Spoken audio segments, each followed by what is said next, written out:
Welcome back to Robin Reviews. I'm going to go back to Funko today, and I'm going to show you a character that some say is they've done too much on, but he's one of my favorites. And so today I'm going to talk about Stitch. I do have quite a few Stitch in the office at work on display. I have the one where he's touching the record player and then he opens his mouth. He's the one where he's sleeping, a superhero with the bra on his head, and some of the other ones. This one I got just a few months ago from Chantal, and it's amazing for a variety of reasons. There's a reason I've been holding it like this for a while. Again, some might think Stitch is overproduced just because there's so many of him, but I mean, I have, I think, 9 or 10 of them, and I still want more. Like, there's one where he is he's got like a boba drink that he's drinking in a Hawaiian shirt. And there's one where he's also, thinking wearing like a wood tiki mask. And so there's so many more. But this one I just think is amazing. So the reason I've been holding it like this is because I purposely want to hide one of my favorite parts. So it's hard to see there because of the lighting. But as he's reading this lost duckling book to these baby ducks, it's actually got the artwork underneath where he's actually reading them the story.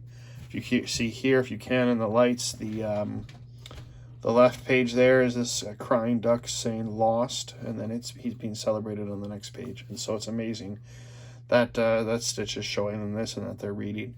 And some of these that I love, it's the little details that I love. It's not just the artwork and the color and the detail. But one of my favorite things about a Stitch like this is just that little ridge over his nose. A lot can be communicated in facial expressions. I'm currently watching a show called Lie to Me, and a lot of that is all about facial expressions. And so it's hard to describe what I want to say here, but I just feel like even that little ridge over his nose really shows that he is caring and that he is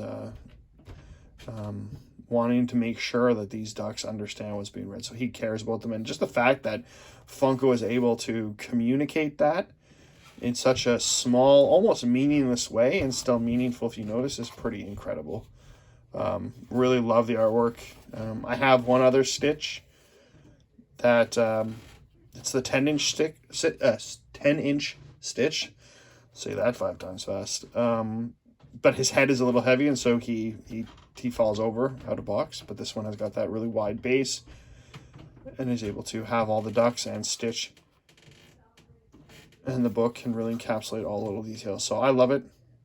Love the coloring. Love everything about the Stitch. There are some Stitches I don't like when Funko first did Stitch, and they have that really wide-headed one. I don't know if you've seen it in the Disney box. It's pretty well circulated. It's the oldest one. It's almost a little terrifying, but now that they're using the more playful molds and the lighter blue, it's just a really great job. So they did great on the Stitch. I'll include a link below, so if you want to see any of the other Stitches that Funko has made, I'll do that. There's scented ones, flocked ones, and flocked, for those who are unfamiliar, it's instead of the hard plastic, they have a fuzzy covering, so that's what they're called by flocked. Chase Stitch, which is that record player one. So in the non-Chase, it's just him touching the record player. And then Chase, which is like the special edition version of that one, he's opened his mouth, which if you've watched the movie, that's when Elvis comes through. And so I have a few of those, and so I'll include the link below. Thanks for watching.